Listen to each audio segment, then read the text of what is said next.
Bafowethu sanibonani ngithi phansi ngoPaul O'Sullivan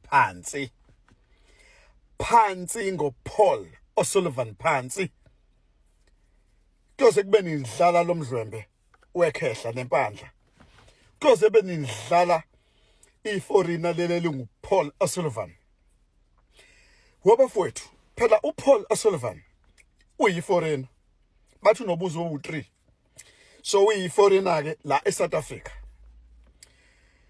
phansi ngoPaul O'Sullivan phansi why kuzovunyelwa uPaul O'Sullivan agibele phezulu kwamakhanda abantu basemzansi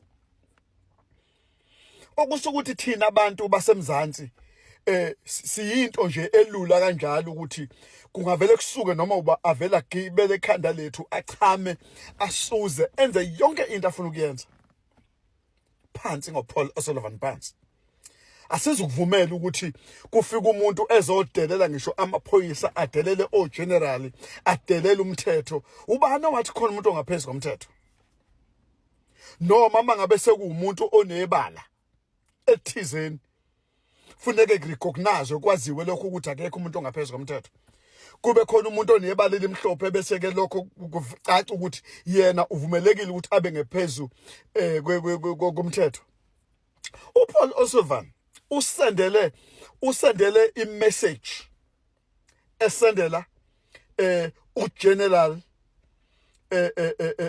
ubalo esendela ugeneral uPhahlana emsabisa futhi kwimessage emthethnisha kwimessage the same Paul O'Sullivan last week Friday owasendela head of staff uSedrick Nkabinde imessage nakho ethula ubufakazi bakhe lapha ku-ad-hoc eParliament the same Paul O'Sullivan lo owavela ezindabeni ekhuluma igama angalazi ezama ukusabisa uGeneral Nhlanhla Mkhwanazi the same Paul O'Sullivan lona ngo2018 again owasabisa bonke abantu ababelaphana eParliament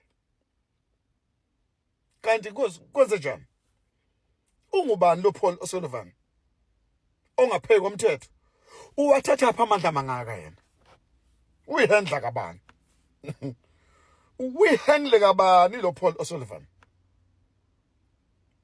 ngoba ngiyamsola ukuthi uyena oyihandla ohendlisha oBrown Makhotsi nobani uyena obaphethe uyena ophethe onke amafayili hayi ke iyangidida ke le ukuboshwa kukaPaul O'Sullivan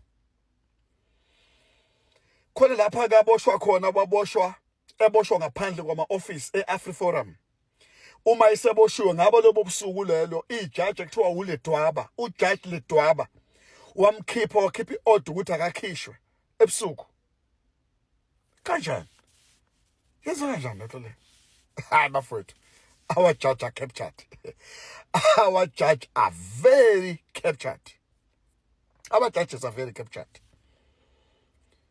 uJudge Ledwaba wakhipha uPaul O'Sullivan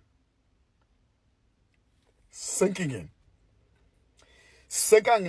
enkulu bafowethu yabona sibhekene nenzuko ayike kodwa nje mina ngithi phansi ngoPaul O'Sullivan abantu base-South Africa kufuneka beyisukumele bona babhunkule bayiklinele bona ke manje sekufuneka kusukume thina ke manje umphakathi thina abahlali base-South Africa sidile nalesimo ngoba kusho ukuthi akekho umuntu oyimisele ngokudila nalesimo yabo so lo Paul O'Sullivan yena nje uzobhulisha everybody nje uyabhulisha nje umakoya umangingqiza nje yena usomandla wa yonke into no mina I don't believe in that nonsense I don't believe in that nonsense we really need to deal with Paul O'Sullivan indaba yena asatshwa kangaka indaba yena abukwe ebhulisha abantu bomthetho enze noma yini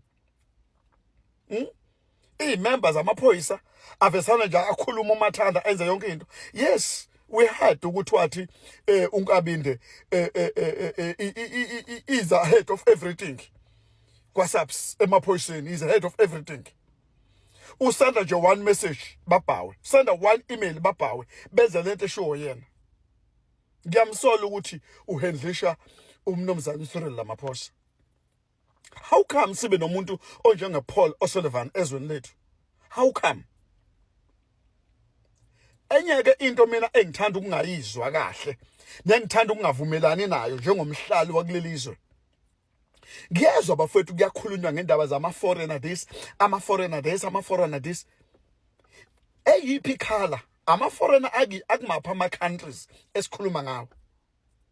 Because la eSouth Africa abantu abaqala abanda kakhulu nabaningi kakhulu yilaba bebala. Ilaba bebala. Sisenkingeni kanje yendlala ingenxa yabantu bebala. Elimhlophe. Abaphuma kwamanye amazwe. Ngiyakhumbula ukuthi kuke kwafika amabhanoya u4 AU angene eCape Town. Nina abantu bakithi nake nathini ngawo? Nake nathini ngakhona? Angizange ngizwe nikhuluma iba nzima lonto leyo kwezokuxhumana noma kwenzakalana kukhunywanga kwemide ngalawo mabhanoya ayengena eAU elethe abantu abaningi abaqhamuka kuIsrael ababezobhaciswa laphana eCape Town. ICape Town ligcwele phama abantu bokufika bangaphandle bebala abaqhamuka kuIsrael. And yet thina we are busy sikhuluma ngendaba zama-foreigner this illegally. There are many white illegally agcwele eSouth Africa kodwa kushiwo lutho ngawo. Yabona? There are many white illegal agcwele eSouth Africa and asistiwe futhi ngamaphepha assist wabantu white ukuthi wabe khona eSouth Africa abhacile. So laba abaqhamuka kwamanyazwe ase-Afrika abafana abanebala lami bona aba-assistwa ngokusheshsha.